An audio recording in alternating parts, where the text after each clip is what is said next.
Kami mengucap syukur Tuhan buat hari yang indah yang telah Tuhan berikan buat kami. Nafas kehidupan yang baru buat kami Tuhan. Terlebih keselamatan Tuhan berikan buat kami. Dan pada pagi hari ini terimalah pujian kami Tuhan, yang kami naikkan melalui puji-pujian bersama dengan umat-Mu. Kami mengucap syukur untuk ibadah yang indah pada pagi hari ini. Di dalam nama-Mu Tuhan, kami mau merasakan saat terindah. Haleluya. Saat terindah dalam hadirat-Mu. Kami mau merasakan kasih dan anugerah-Mu. Rasakan kasih dan anugerah-Mu Tuhan.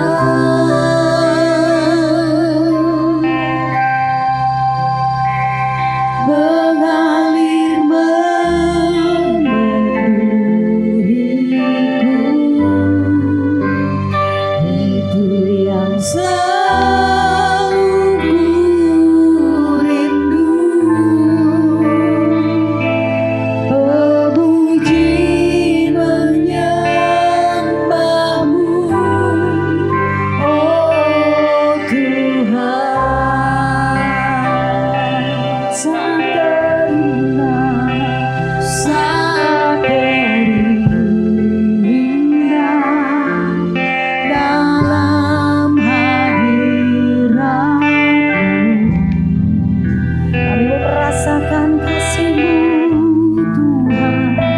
Rasakan kasih anugerah-Mu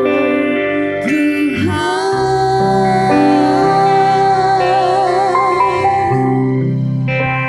Mengalir memenuhiku, itu yang selalu ku rindu. Memuji menyembah-Mu, oh Tuhan.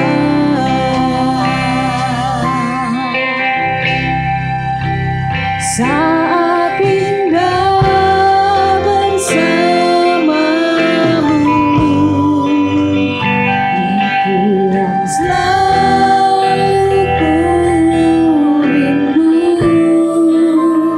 Menikmati Engkau dalam hadirat-Mu.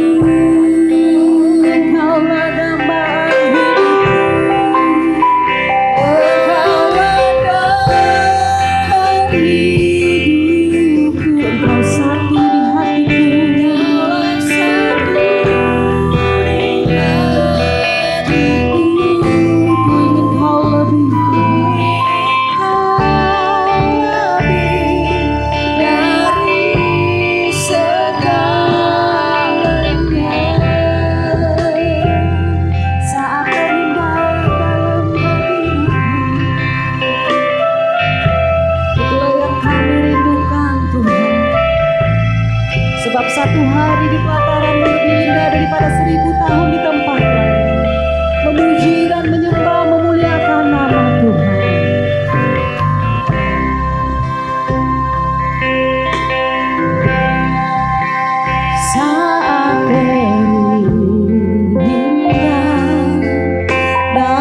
kerajaan surga.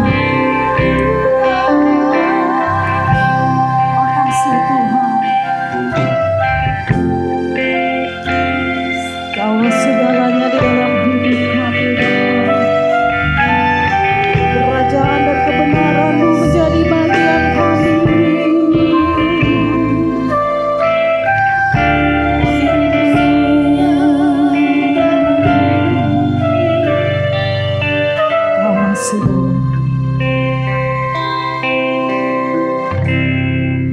Kaulah segalanya, amin, di dalam hidupku.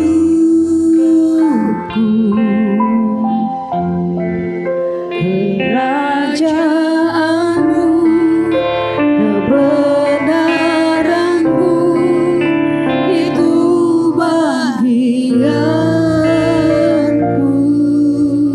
Hanya Engkau yang kami pandang Tuhan, selama hidupku. Kami mau lebih lagi mengasihi-Mu Tuhan, memuliakan-Mu, Bapa dan Raja. Kaulah segalanya, Kaulah segalanya di dalam hidupku.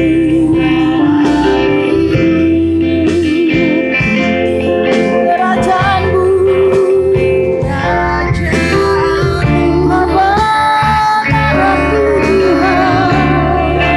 itu selama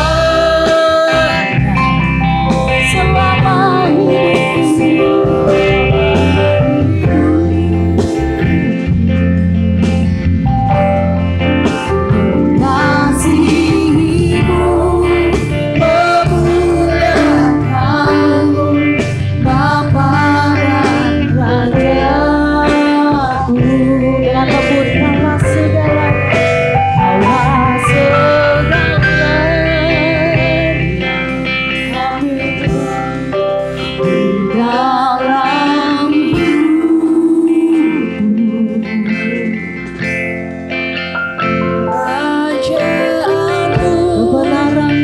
kebenaran-Mu, itu bagianku. Kaulah yang ku selama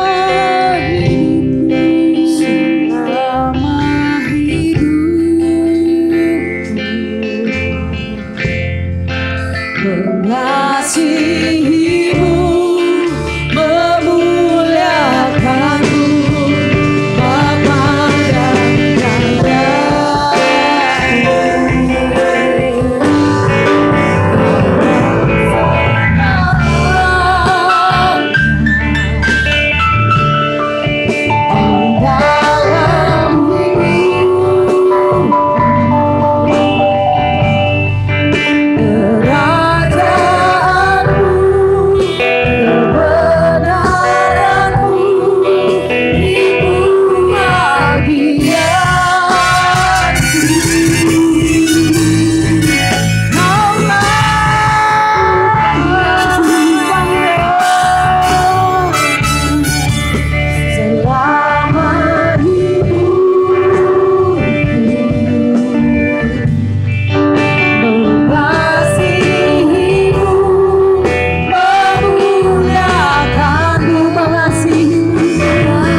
Bapa dan Raja.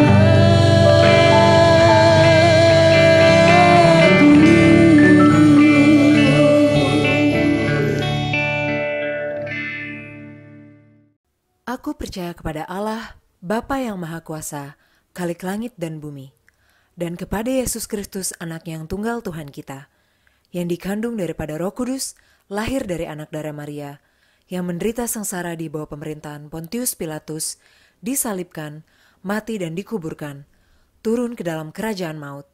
Pada hari yang ketiga bangkit pula dari antara orang mati, naik ke surga, duduk di sebelah kanan Allah, Bapa yang Maha Kuasa. Dan dari sana ia akan datang untuk menghakimi orang yang hidup dan yang mati. Aku percaya kepada Roh Kudus, gereja yang kudus dan am, persekutuan orang kudus, pengampunan dosa, kebangkitan daging, dan hidup yang kekal. Amin.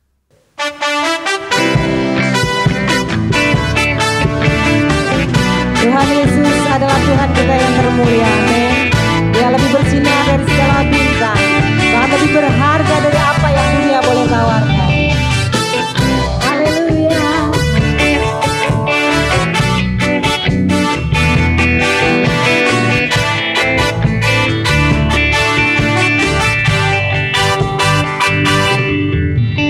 Tuhanku Yesus termulia.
Setiap doa pasti didengarnya.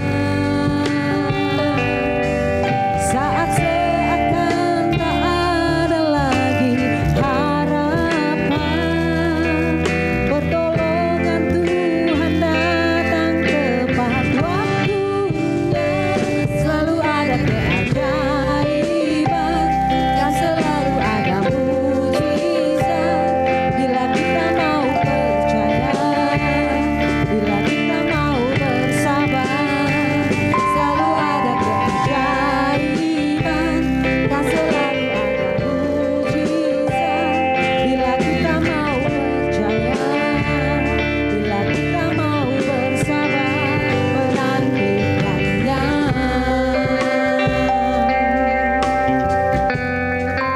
Tuhan tak akan pernah meninggalkan umatnya yang datang menghampirinya.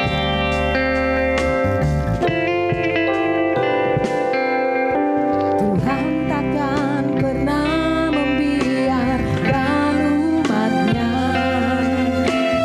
bergumul sendiri menghadapi cobaan di hidup ini yang datang menghampiri. Semua yang terjadi dilihat olehnya. Setiap doa pasti didengarnya. Saat seakan tak ada lagi harapan, pertolongan Tuhan datang tepat waktunya. Selalu ada keajaiban, dan selalu ada mujizat bila kita mau percaya, bila kita mau bersabar. Selalu ada keajaiban, dan selalu ada mujizat bila kita mau percaya, bila kita mau bersabar menantikannya. Tak ada yang tak mungkin di dunia ini. Tuhan sanggup mengubah keadaan kita. Namun hanya ada yang paling mengerti saat yang tepat untuk kabulkan doa kita.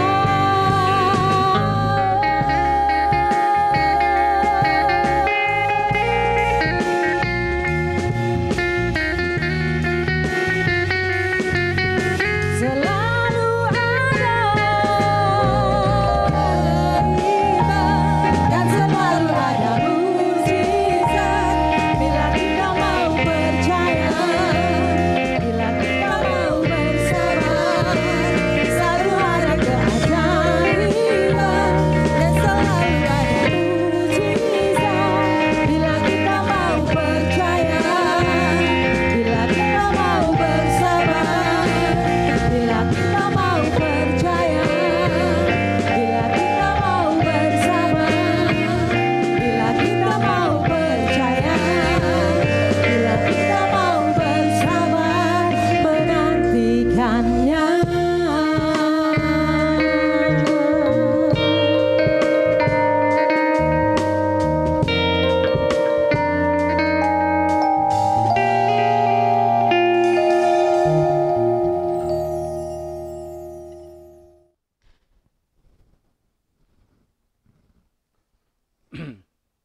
Shalom, puji Tuhan, saudara-saudara yang kekasih dalam kasih Kristus.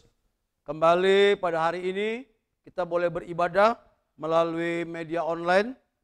Dan saya percaya bahwa Tuhan tetap senantiasa menyertai dan memimpin ibadah kita pada hari ini.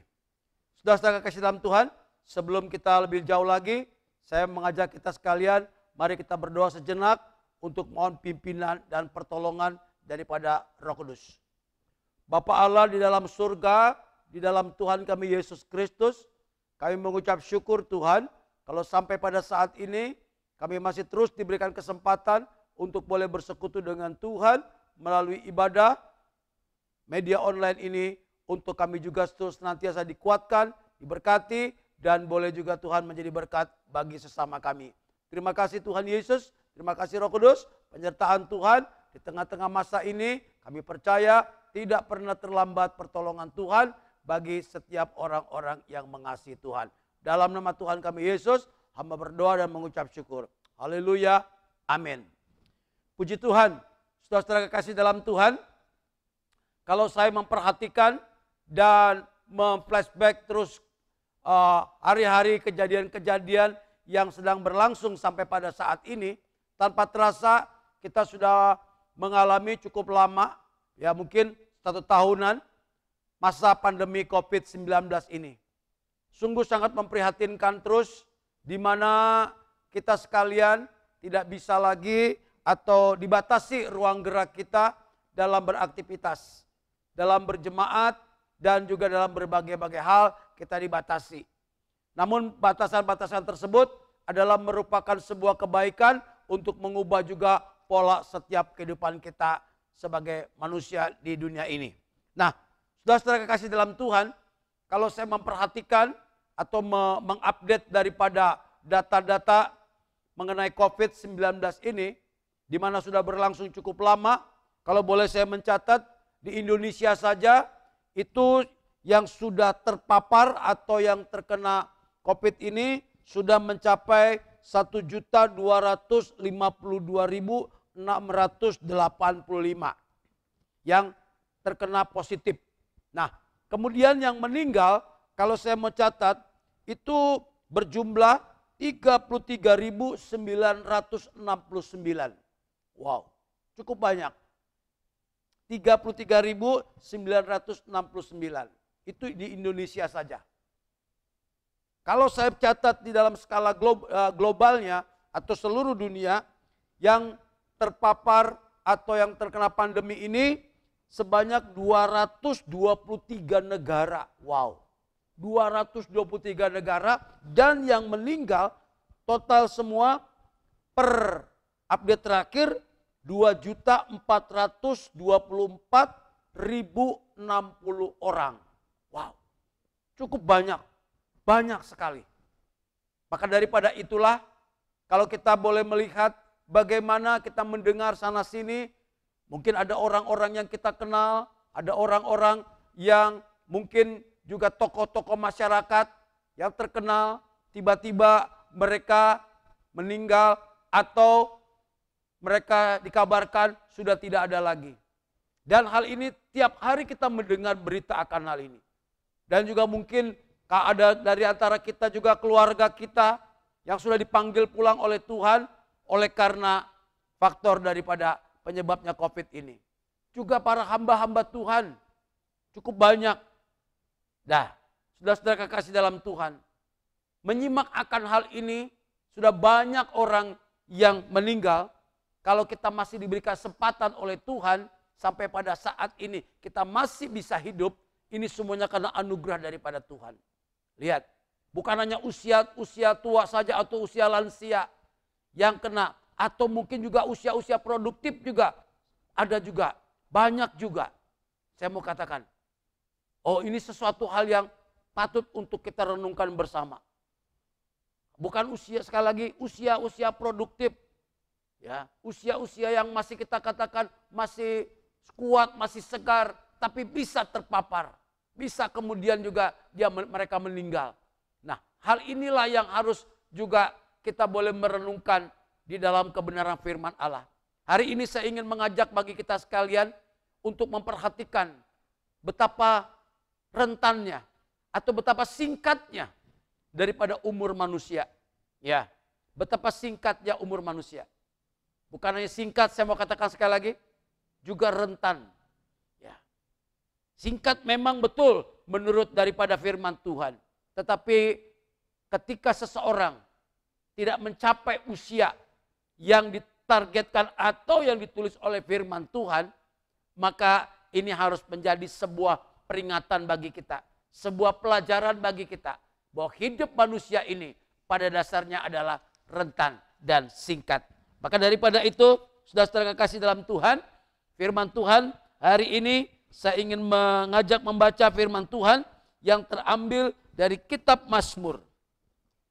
Ya, kitab Mazmur pasal 103 ayat yang ke-15 sampai dengan ayat ke-18. Kitab Mazmur pasal 103 ayat 15 sampai 18, demikian firman Tuhan. Adapun manusia hari-harinya seperti rumput, seperti bunga di padang, demikian ia berbunga. Apabila angin melintasinya, maka tidak ada lagi ia, dan tempatnya tidak mengenalnya lagi. Tetapi kasih karunia Tuhan dari selama-lamanya sampai selama-lamanya atas orang-orang yang takut akan Dia. Dan keadilannya bagi anak cucu, bagi orang-orang yang berpegang pada perjanjiannya dan yang ingat untuk melakukan titahnya. Saudara-saudara, ini adalah merupakan sebuah mazmur yang ditulis atau yang dikubah oleh Daud, ya, oleh Raja Daud. Dia mengubah bagaimana hidup manusia. Dia menggambarkan hidup manusia itu begitu singkat. Hari-hari manusia itu dikatakan seperti rumput yang pada hari siang atau pada hari pagi dapat segar. Kemudian ketika siang hari, ya, matahari boleh turun dan menyinari, menyengat, maka dia akan layu. Kemudian dikatakan juga dia akan kemudian dia dibuang. Dan juga digambarkan seperti apa? Seperti bunga di padang. Ya, berbunga, kemudian dihembus oleh angin. Maka tempatnya tidak mengenal lagi. Inilah hidup manusia. Maka judul firman Tuhan pada hari ini, saya beri judul, betapa singkatnya hidup manusia. Betapa singkatnya hidup manusia. Wow. Seperti bunga rumput. Seperti bunga di padang. Apabila angin melintasinya, sekali lagi dia tidak lagi dikenal oleh tempatnya. Itulah keadaan manusia. Dan demikian juga kalau boleh kita tahu, Musa juga menggambarkan, Musa juga menggubah sebuah mazmur yang ditulis dalam Mazmur pasal 90. Di sana juga dikatakan dalam ayat 5 dan sampai ayat 6 mengatakan seperti rumput yang bertumbuh di pagi hari, berkembang di waktu petang. Ya, itu juga perkataan Musa juga menyatakan hal yang demikian. Dan sangat jelas sekali bahwa umur manusia, masa hidup manusia, lihat, dikatakan hanya 70 tahun. 70 tahun. Dan jika kami kuat, 80 tahun. Perhatikan, Nabi Musa juga mengatakan dalam Mazmur pasal 90 ayat 10 mengatakan bahwa umur manusia, masa hidup manusia adalah 70 tahun. Dan kalau dia kuat bisa 80 tahun. Berarti ini ada batasnya. Dan ketika seseorang tidak mencapai usia batasan ini, maka daripada itu saya mau katakan tadi, singkat umurnya atau singkat hidup kita. Umur 80 tahun atau 70-80 tahun juga merupakan waktu yang singkat dibanding dengan masa kekekalan yang akan kita lewati, yang akan kita alami manakala kita sudah menyelesaikan hidup dalam dunia ini. Kekekalan berbicara mengenai sebuah keadaan kehidupan yang tanpa batas. Kekekalan untuk selama-lamanya, yaitu hidup bersama-sama dengan Allah di dalam sorga dan di dalam kemuliaan Allah. Maka daripada itulah Bapak Ibu Saudara-saudara sekalian, ketika kita masih diberi kesempatan pada hari ini, kita masih bisa hidup, kita masih bisa beraktivitas, kita masih bisa sehat. Dan saya percaya ini semuanya karena anugerah daripada Tuhan. Bukan karena kita mampu atau kita bisa menjaga kesehatan. Atau mungkin kita juga bisa memelihara kehidupan ini. Tetapi jauh lebih daripada itu, ada peran-peran yang sangat-sangat kuat sekali dalam kehidupan saudara dan saya sebagai orang percaya, yaitu penyertaan daripada Tuhan. Adapun maksud dan tujuan daripada pemberitaan firman hari ini, bagaimana kita sebagai orang percaya, kita bisa memaknai atau kita bisa mengisi kehidupan ini dalam hidup yang singkat ini. Sehingga kita tidak menyia-nyiakan waktu, atau kita boleh mengisi dengan hal-hal yang sesuai dengan kebenaran firman Allah. Manakala banyak sekali orang mengatakan umur saya masih lama, masih panjang, masih jauh. Atau saya masih muda, saya perlu beraktivitas, saya perlu melakukan hal-hal yang untuk mencapai tujuan. Mungkin dengan cara-cara yang tidak sesuai dengan kebenaran firman Allah pencapaian yang akan dikerjakannya. Tetapi sebagai orang-orang percaya, mari Bapak Ibu sekalian dan saudara-saudara, kita boleh belajar untuk melihat kedalaman daripada firman Tuhan. Bagaimana kita bisa hidup, bagaimana kita bisa mengisi waktu yang singkat ini dengan hal-hal yang berkenan kepada Allah. Sehingga manakala kita menyelesaikan hidup ini, saudara dan saya, engkau masih dalam keadaan kuat, dalam keadaan sesuatunya masih semuanya baik, sehingga boleh pulang kepada ke rumah Bapa dalam damai sejahtera daripada Allah. Memang ada banyak cara untuk seseorang meninggalkan dunia ini. Dengan berbagai-bagai macam cara. Apakah dia sakit, apa sakit mana lama, penderitaan dan sebagainya. Atau eksiden, kecelakaan, banyak hal. Tetapi bagi orang percaya, saudara saya katakan, saudara punya tempat, saudara punya nilai yang benar di hadapan Tuhan, maka engkau akan dipermuliakan oleh Allah. Maka daripada itulah, pada hari ini saya ingin mengajak kita sekalian, kita merenungkan bersama waktu yang singkat ini, hidup yang singkat ini, mari kita isi dengan kebenaran-kebenaran firman Allah untuk kita jalani dan untuk kita kerjakan. Apa yang menjadi arahan firman Tuhan hari ini bagi kita sekalian? Kalau tadi saya kasih kutip ayat 17, ya, ayat 17 saya kutip lagi. Tetapi kasih setia Tuhan dari selama-lamanya sampai selama-lamanya atas orang-orang yang takut akan Dia. Wah, ini yang menjadi kunci, yang menjadi sebuah jalan keluar dalam rangka kita mengisi hari-hari waktu yang singkat ini.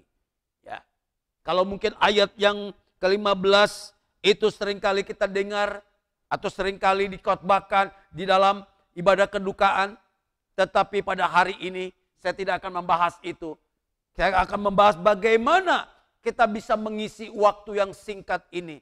Waktu hidup kita yang rentan ini, yang mudah sekali, artinya pelepasan daripada nyawa, perpisahan daripada tubuh dengan nyawa atau dengan roh itu. Akibat daripada sakit penyakitkah, akibat daripada berbagai macam bencana alam, ya, kecelakaan. Sekarang ini sedang terjadi bencana-bencana yang cukup banyak, bencana banjir, bencana alam, gunung meletus, gempa bumi yang juga menyita atau meminta korban, bencana kecelakaan.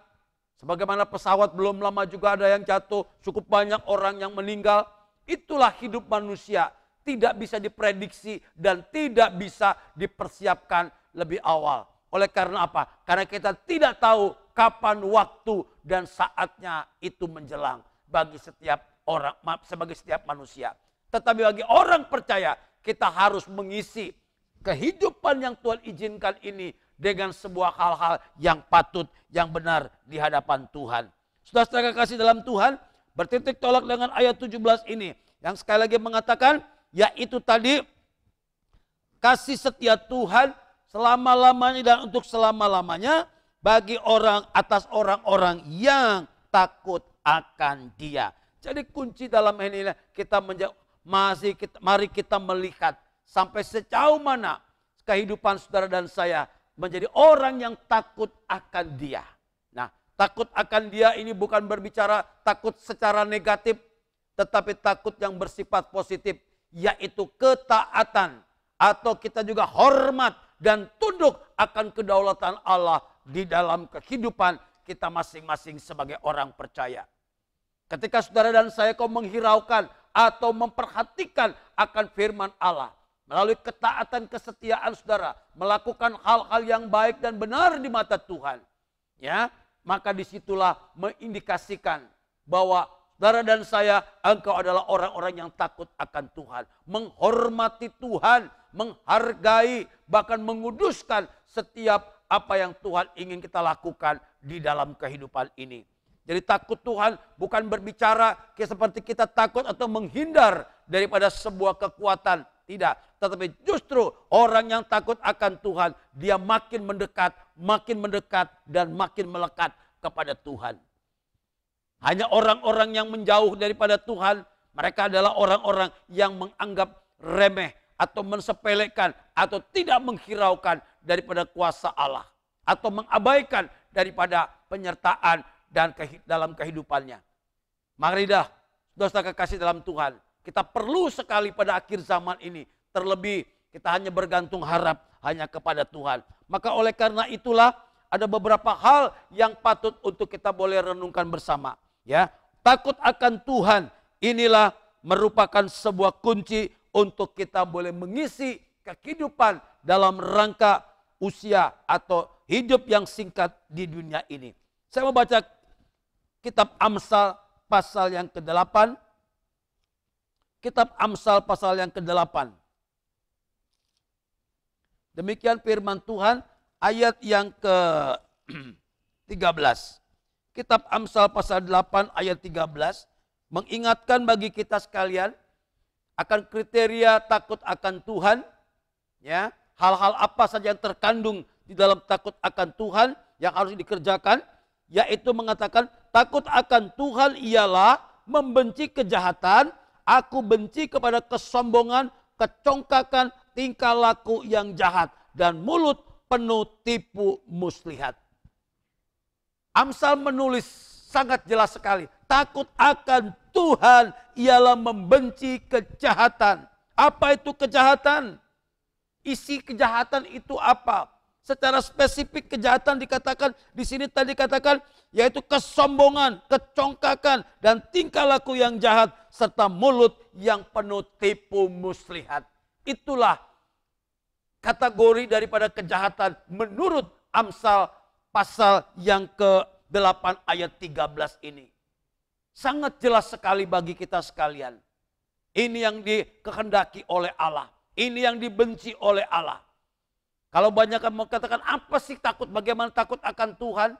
Takut akan Tuhan dalam konteks hari ini. Saya mau katakan sekali lagi adalah membenci kejahatan. Nah, ada beberapa hal saja yang untuk kita sama-sama renungkan. Yaitu tadi katakan kejahatan adalah membenci. Ya, dengan cara bagaimana kita benci kepada kesombongan. Artinya apa? Jangan pernah menyombongkan diri atau congkak. Nah, kadang-kadang sifat atau perilaku sombong dan congkak ini tanpa kita sadari melekat di dalam kehidupan kita. Menjadi perilaku daripada orang-orang percaya juga. Bukan hanya dunia saja, dengan segala keberadaannya mereka menyombongkan akan hal-hal materi. Tetapi karena seringkali juga orang Kristen bisa terjebak di dalam hal ini. Yaitu kesombongan akan hal-hal apa yang ia miliki. Potensi-potensi yang ia miliki. Apakah itu harta kekayaan, atau jabatan, atau reputasi, popularitas. Nah, ini yang seringkali menjebak atau yang membuat orang menjadi sombong dan tinggi hati. Ketika ia menganggap dirinya lebih daripada orang lain. Ya, saya lebih kaya daripada orang lain. Saya lebih berkualitas. Saya lebih berprestasi daripada orang sekian banyak di dalam lingkungan saya. Dalam gereja atau di dalam sebuah masyarakat. Maka itu akan membuka ruang. Menimbulkan kesombongan dan kecongkakan. Kalau dia tidak memiliki. Ya, memiliki pegangan hidup. Memiliki sebuah ketetapan hati yang dipadukan dengan kebenaran firman Allah. Namun kalau hanya sekedar mengambil batasan-batasan atau definisi-definisi dalam kehidupan dunia ini, maka itu akan mudah sekali mengalami perubahan. Ya, menurut versi pemikirannya atau menurut versi pendapat daripada orang banyak dalam sebuah etnis, dalam sebuah kelompok masyarakat, kalau berperilaku demikian itu wajar-wajar saja. Orang sombong, ya itu wajar saja. Tetapi justru disinilah Allah inginkan bagi saudara dan saya untuk tidak berperilaku. Jadi apa yang kita miliki, apa yang pencapaian yang hari ini kita capai, ya, apakah itu kekayaan, saya ulang lagi, atau jabatan-jabatan yang kita diraih oleh saudara sekalian, ya, mungkin saudara pejabat publik atau pejabat-pejabat yang artinya dihormati dan dihargai orang. atau kita memiliki reputasi yang baik di tengah-tengah kehidupan masyarakat ini, ya, jangan jadikan itu sebuah kebanggaan atau membusungkan dada, tetapi jadikan itu sebuah pencapaian oleh karena Tuhan yang menghendaki, oleh karena Tuhan yang mengizinkan saudara untuk mencapai pencapaian prestasi yang sedemikian tingginya. Nah, sehingga apa? Sehingga tidak menimbulkan atau tidak ada ruang lagi untuk kita untuk bermegah di dalam kehidupan ini. Namun kemegahan itu harus diungkapkan dalam ungkapan-ungkapan yang berkenan kepada Tuhan. Ucapan syukur yang melimpah. Nah, melakukan sesuatu artinya kembali lagi kepada kebenaran firman Allah. Menjaganya sedemikian rupa. Karena apa yang kita miliki. Sekali lagi, apa yang Bapak Ibu Saudara-saudara miliki dalam dunia ini hanya bersifat sementara. Kekayaan yang dimiliki yang cukup banyak, harta benda yang begitu banyak, itu hanya bersifat sementara. Sampai usia saudara selesai. Setelah itu kita tidak tahu lagi siapa yang akan memiliki atau siapa yang akan mengelola selanjutnya. Harta kekayaan saudara. Ya, jabatan ketika kita sudah menyelesaikan akan hilang. Tidak menjabat lagi. Reputasi pun demikian. Jadi tidak ada yang bisa kita banggakan. Dan itu bisa hilang tanpa kita sadari atau bisa hilang dalam waktu relatif yang singkat. Maka banyak orang ketika itu terjadi, ketika keruntuhan, kejatuhan terjadi, mereka mengalami depresi yang berat. Mereka mengalami sebuah tingkat stres yang tinggi, ya, bahkan mungkin mengalami tindakan-tindakan yang tidak berkenan. Apakah itu mengakhiri hidupnya dengan cara-cara manusia? Nah, itu bisa terjadi. Banyak orang putus asa, ya, oleh karena bangkrut kekayaannya sehingga dia bunuh diri. Banyak. Hutangnya banyak sehingga apa? Mengakhiri hidupnya, ya, dengan tidak bertanggung jawab. Maka daripada itulah, sebagai orang-orang percaya, saudara dan saya harus kita memiliki kebenaran firman Allah. Ya, kekayaan sekali lagi itu bisa lenyap seketika, bisa.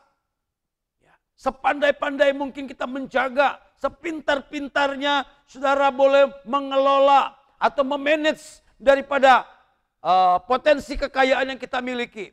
Tapi ketika Tuhan tidak mengizinkan, karena hal itu menimbulkan atau membangkitkan kecongkakan dan kesombongan, maka itu akan mudah sekali lenyap dan hilang. Seperti yang ditulis oleh kitab Amsal juga pasal 23 ayat yang keempat. Ya, Amsal 23 Amsal pasal 23 ayat keempat dan kelima mengatakan demikian.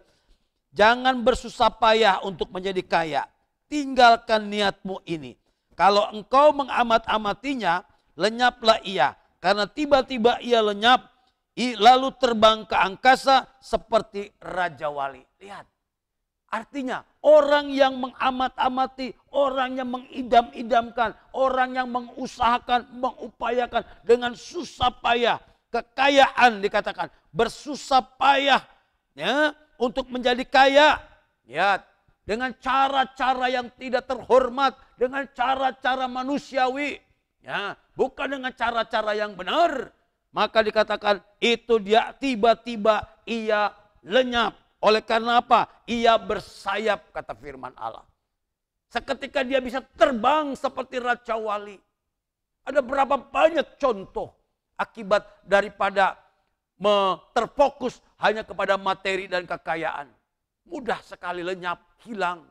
Apakah kena badai, ataukah kena gempa bumi, atau kena bencana alam. Maka dalam suatu singkat, rumah yang kita idam-idamkan, rumah yang bagus, yang mewah, ketika terjadi gempa bumi, maka dia akan mudah sekali, mudah roboh dan tidak lagi ada bernilai. Inilah firman Allah mengajarkan bagi kita. Jadi apa yang kita miliki, kekayaan saudara, reputasi, jabatan kita, prestasi yang kita miliki, ya, itu pencapaiannya bukan oleh karena susah payah kita dengan gigi. Bekerja keras, bekerja rajin, is okay. Tetapi ketika menghalalkan segala cara untuk mencapai tujuan tersebut, Ini yang Tuhan tidak berkenan. Sehingga akan menimbulkan tadi yaitu sifat kesombongan dan kecongkakan. Maka daripada itu dilarang oleh firman Tuhan. Jadi firman Tuhan melarang, mengingatkan bagi kita, ayo jangan pernah menyombongkan diri. Ya, karena hidup ini singkat. Jangan menyombongkan diri. Ya, oleh karena hidup ini singkat. Tuhan sangat menentang orang yang congkak dan membenci mata yang sombong. Kata Amsal pasal 6 ayat 17. Tuhan menentang. Jadi ketika seseorang sombong dan congkak, dia tidak lagi melawan atau dia tidak, bukannya sekedar dia meremehkan atau menganggap ringan sesamanya. Sehingga dia mengangkat dirinya naik level yang lebih tinggi. Ketika dia sudah naik agak level yang lebih tinggi, maka disitulah dia akan berhadapan dengan siapa? Berhadapan dengan yang mempunyai kekayaan di dunia ini, yaitu Allah kita di dalam Yesus Kristus. Allah menentang, Allah membenci, dikatakan mata yang sombong. Ya, Allah menentang orang-orang yang congkak. Yakobus pasal 4 ayat yang ke-6 mengatakan demikian. Jadi yang pertama yang dilarang oleh Tuhan lewat firman Allah dalam masa hidup kita yang singkat ini, ayo jangan pernah menyombongkan diri. Larangan yang kedua yang patut untuk kita renungkan juga bersama, ya, yaitu tadi dikatakan apa? Tipu muslihat. Nah ini, tipu muslihat itu yang ditentang atau yang Allah sangat membenci. Ya, dikatakan demikian. Orang yang setia selama-lamanya takut akan Tuhan. Ya, bagi orang-orang yang keadilan, maaf. Tetapi kasih setia Tuhan selama-lamanya kepada orang yang takut akan Dia. Jadi takut akan Dia juga dalam Amsal pasal 8 ayat 13 tadi masih ada satu hal yang mengatakan tingkah laku yang jahat dan mulut yang penuh dengan tipu muslihat dalam Amsal. Lihat. Inilah yang disebut tadi takut akan Tuhan. Jadi jangan pernah orang yang takut akan Tuhan dikatakan dia tidak penuh mulutnya dengan tipu muslihat atau menjauhkan tipu muslihat. Tipu muslihat ini kadang-kadang kita boleh melihat adalah sebuah sistem atau sebuah cara untuk mencapai tujuan, untuk memperkaya diri, atau untuk mengambil bagian orang lain dengan cara-cara yang licik atau yang tidak benar, dengan cara menipu. Ya, ini yang Tuhan sangat membenci. Tuhan membenci tipu muslihat. Dalam firman Allah dapat juga digambarkan tipu muslihat ini sebagai dikatakan mulut serong. Nah, mulut serong, ya, dengan perkataannya yang begitu fasih, dia memikat dengan kata-kata, dia memperdaya orang lain, dia memperdaya sesamanya dengan cara perkataan yang menarik, perkataan yang manis, ya, perkataan yang menggiurkan atau menyanjung, tetapi pada intinya tujuannya adalah untuk memperdaya atau untuk merampas daripada apa-apa yang dimiliki oleh lawan bicara tadi. Ini banyak sekali kita boleh melihat tipuan-tipuan dalam dunia ini, ya. Dan juga bisa terjadi di dalam kalangan gereja Tuhan dengan cara-cara yang manis namun tidak memiliki sebuah integritas yang dipadukan dengan firman Allah. Maka itu sudah masuk dalam kategori mulut yang serong. Saya mau baca surat Amsal, kitab Amsal lagi. Kitab Amsal pasal 6. Kitab Amsal pasal 6 ayat 12 sampai ayat 15.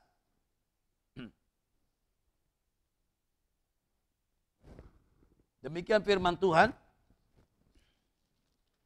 Amsal 6 ayat 12 sampai dengan ayat yang ke-15. Tak berguna dan jahatlah orang yang hidup dengan mulut serong, yang mengedipkan matanya, yang bermain kaki dan menunjuk-nunjuk dengan jari, yang hatinya mengandung tipu muslihat, yang senantiasa merencanakan kejahatan, dan yang menimbulkan pertengkaran. Itulah sebabnya ia ditimpa kebinasaan dengan tiba-tiba, sesaat saja ia diremukkan tanpa dapat dipulihkan lagi. Wow. Amsal menulis, memberikan kriterianya sangat jelas sekali. Sangat jelas sekali. Orang yang mulut serong atau yang penuh dengan tipu muslihat. Lihat apa dikatakan ciri-cirinya adalah. Wah, sangat jelas di sini katakan mengedipkan mata, bermain mata. Wow. Bermain mata, mata serong. Mengedipkan mata. Dalam satu pihak dia mengatakan demikian, tetapi kepada yang lain tentu berbeda. Ini bermain mata. Ada lagi dikatakan, wow inilah luar biasa ini. Main kaki. Nah, main kaki. Main kaki ini berbicara mengenai apa? Suka menendang atau bisa bermain di bawah. Ya, di bawah meja. Ini orang-orang yang memiliki tipu muslihat, yang tidak dengan terang-terangan. Banyak hal yang di sini. Kemudian menunjuk-nunjuk dengan jari. Ya, menuding, menghakimi. Atau dia menilai orang lain. Menunjuk-nunjuk. Mulai menghakimi. Mulai menelanjangi. Mulai membongkar kelemahan orang lain. Dengan cara menjatuhkan moral, menjatuhkan mentalnya. Untuk tujuannya apa? Tujuannya untuk menguasai. Ini banyak terjadi. Akibat apa? Akibat mulut manis tadi, mulut serong tadi. Tetapi ingat, maka apa yang akan ditimpakan kepadanya. Ketika dia selanjutnya dikatakan, itu sebabnya ia ditimpa kebinasan dengan tiba-tiba.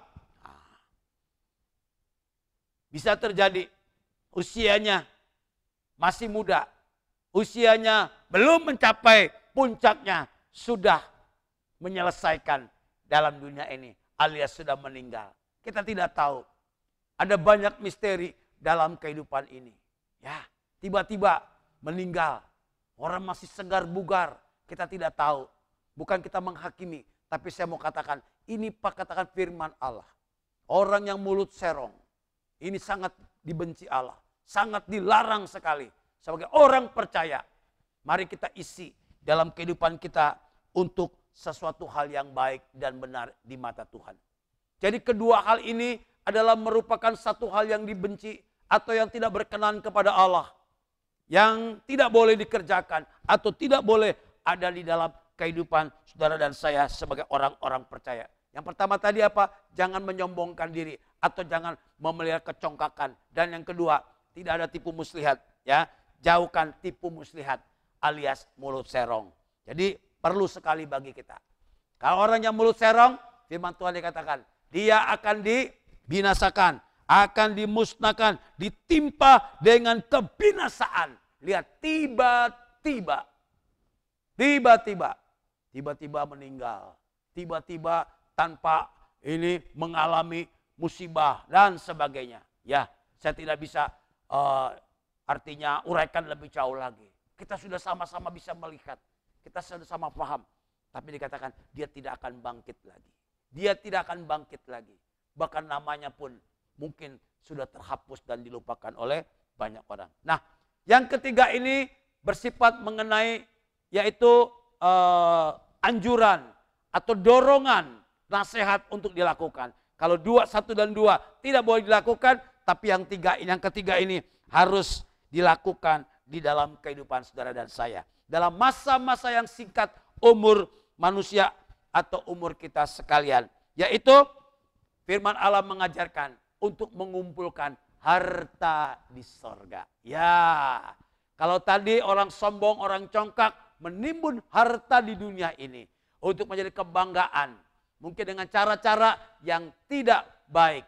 Tetapi firman Allah mengajarkan bagi kita, olehnya kita boleh menimbun harta di sorga. Injil Matius pasal 16.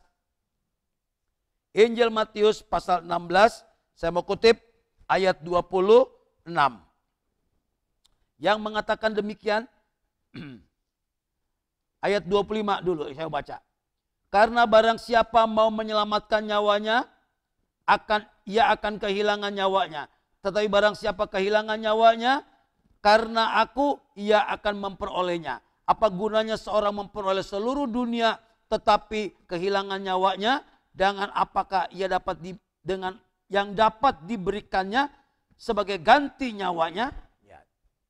Barang siapa yang mempertahankan nyawanya akan kehilangan nyawanya.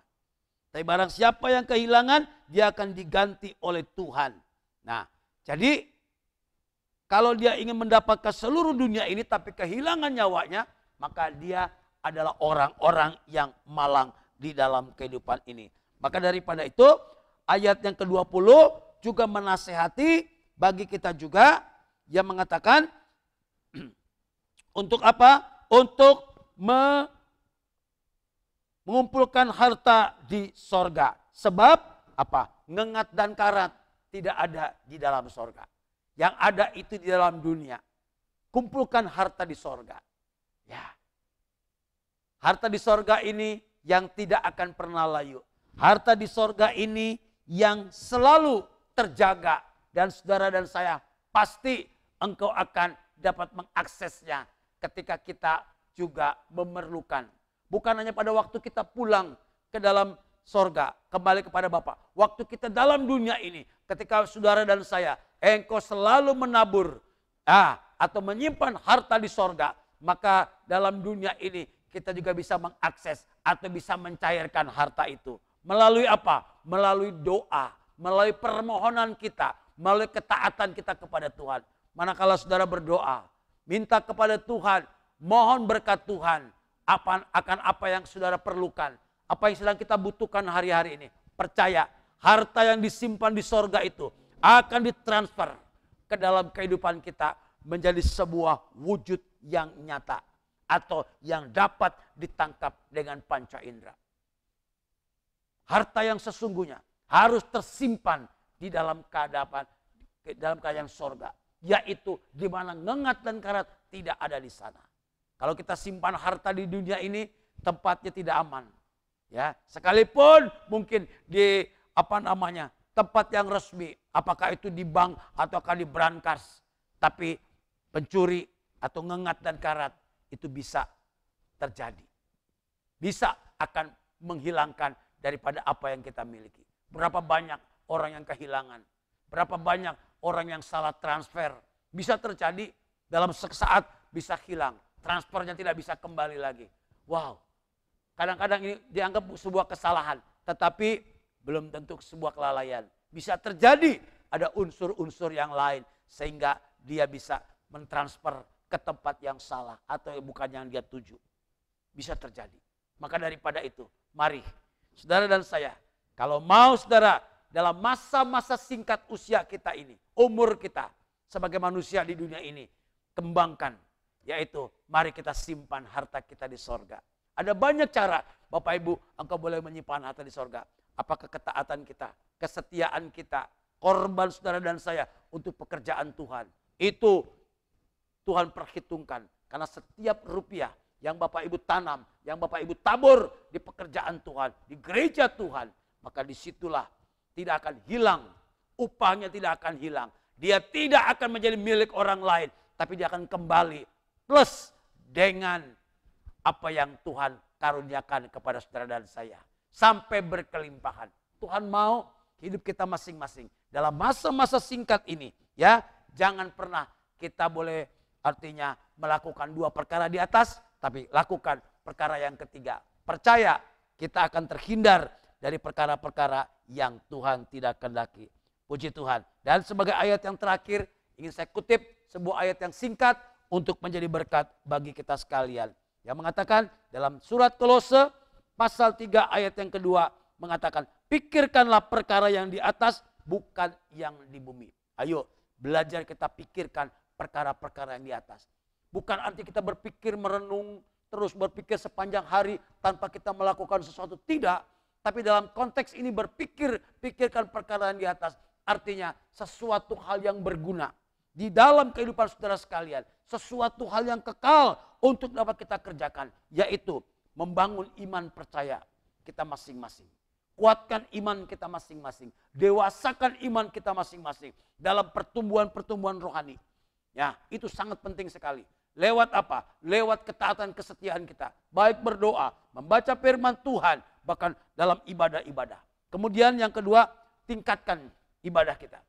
Tingkatkan ibadah. Ya. Kalau hari ini saudara masih bisa ibadah dengan online, ketika ada kesempatan, kesehatan, pintu gereja dibuka, ayo ibadah.